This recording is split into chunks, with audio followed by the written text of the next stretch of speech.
Hi అండి, good evening. నా పేరు మా కళ్యాణి. నేను కొత్తగా ఛానల్ స్టార్ట్ చేయబోతున్నాను. అది ఈ రోజు నుంచే. యాక్చువల్లీ నేను ఫ్రెండ్షిప్ డే రోజు స్టార్ట్ చేయాలి. సో నా మొబైల్ డిస్టర్బెన్స్ వల్ల స్టార్ట్ చేయలేకపోయాను. సో ఈ రోజు నుంచి స్టార్ట్ చేస్తున్నాను. So belated happy friendship day and Rakshabandhan to all my brothers. So కొత్తగా బాండ్ అవ్వాలి మీ మధ్య, మీ మధ్య కొత్తగా బాండ్ అవ్వాలి రిలేషన్షిప్ అని అంటూ ముందుకు సాగాలని ఆశిస్తూ ఏదైనా స్వీట్ చేద్దామని నేను అనుకున్నాను ఈరోజు. సో ఆ స్వీట్ అందరికీ తెలిసిందే, అందరూ చేస్తారు స్వీట్. కాకపోతే ఈరోజు నేను స్వీట్ అనేది స్టార్ట్ చేయాలి అని అనుకున్నాను. సో ఈరోజు నా స్వీట్ రెసిపీ వచ్చి గులాబ్ జామును. సో గులాబ్ జామున్ అనగానే అందరికీ వచ్చిందే. సో మీరు అనుకోవచ్చు ఇప్పుడు గులాబ్ జామున్ చూపిస్తున్నారు ఏంటి అని అనుకోవచ్చు. కాకపోతే ఈరోజు బాండ్ ఏర్పడుతుంది కాబట్టి స్వీట్తో స్టార్ట్ చేయాలనే ఆలోచనతో నేను స్టార్ట్ చేస్తాను. ఇలాగా ఎంటీఆర్ గులాబ్ జామున్ తీసుకున్నానండి. ఎంటీఆర్ గులాబ్ జామున్తోనే బాగా వస్తుంది గులాబ్ జామున్. ఇంకా వేరే ఈ కంపెనీ కంటే కూడా ఇదే బాగుంటుంది. సో నేను ఎక్కువ ఇదే ప్రిఫర్ చేస్తాను, ఎంటీఆర్ గులాబ్ జామున్. మిల్క్, ఇలాచీ పౌడర్ దంచుకొని పెట్టుకోవాలి. ఈలోపు ఇది కలుపుకునే ముందు ఫస్ట్ మనం కొంచెం పానకం రెడీ చేసుకుందాం. నేను ఆల్రెడీ స్టవ్ మీద water sugar 1:1 రేషియోలోని water sugar వేసేసానండి.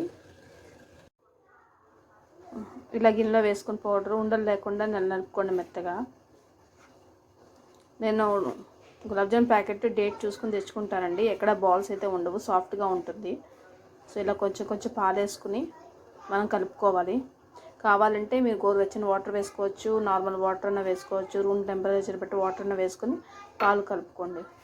So పాలతో కలిపితే ఏంటంటే మనకి గులాబ్ జామున్ బ్రేక్ రావు, చాలా సాఫ్ట్గా వస్తాయి.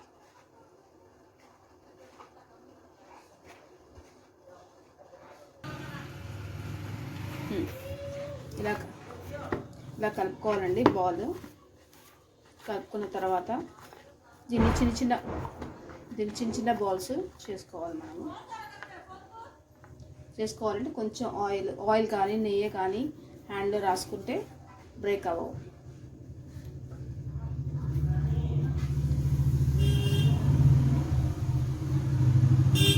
చూస్తున్నారు కదా.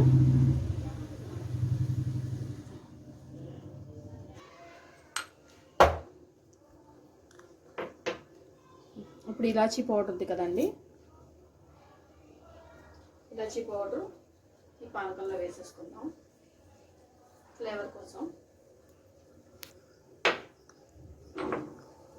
పెట్టుకుని గులాబ్ జామున్లో ఆయిల్లో వేయించండి. నేను నెయ్యి ఆయిల్ కలిపి పెట్టానండి. కావాలంటే నెయ్యి అయినా వేసుకోవచ్చు, నెయ్యితో చేసుకోవచ్చు, లేదంటే ఆయిల్తో కూడా చేయొచ్చు. ఇది వేడెక్కేటప్పుడు ఇంకొన్ని నెయ్యి అయినాయి, ఇప్పుడు ఫిల్ చేసేద్దాము.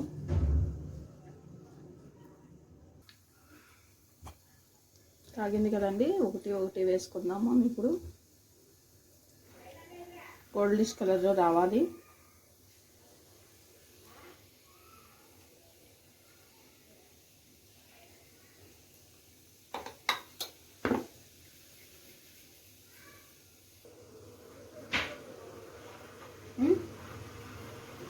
ఇలా రెడ్గా వచ్చింది కదండి.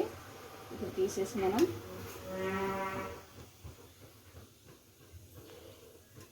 ఈ పానకంలో వేసేసుకుందాం. రెడీ. సో గోల్డెన్ ఫ్లేవర్లో ఉంచింది చూడండి, చాలా సాఫ్ట్గా ఉన్నాయి కదా. ఇప్పుడు ఒక టేస్ట్ చేద్దాము. చూడండి ఉండలు లేకుండా ఎలా వచ్చిందో చూసారా, చాలా సాఫ్ట్గా.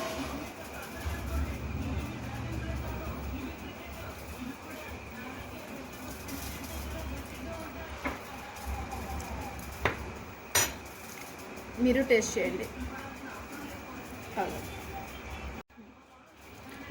మీకు మా వీడియో నచ్చినట్టయితే కనుక, మీకు నా రెసిపీ నచ్చినట్టుగా అయితే కనుక కళ్యాణీస్ డైరీ ఛానల్కి షేర్ చేయండి, లైక్ చేయండి, సబ్స్క్రైబ్ చేయండి. పక్కన బెల్ ఐకాన్ ఉంది కదా, బెల్ ఐకాన్ క్లిక్ చేస్తే కనుక మీకు నేను కొత్తగా ఏమైనా అప్లోడ్ చేసినవి అన్నీ నోటిఫికేషన్స్ అన్నీ మీకు కనిపిస్తూ ఉంటాయండి.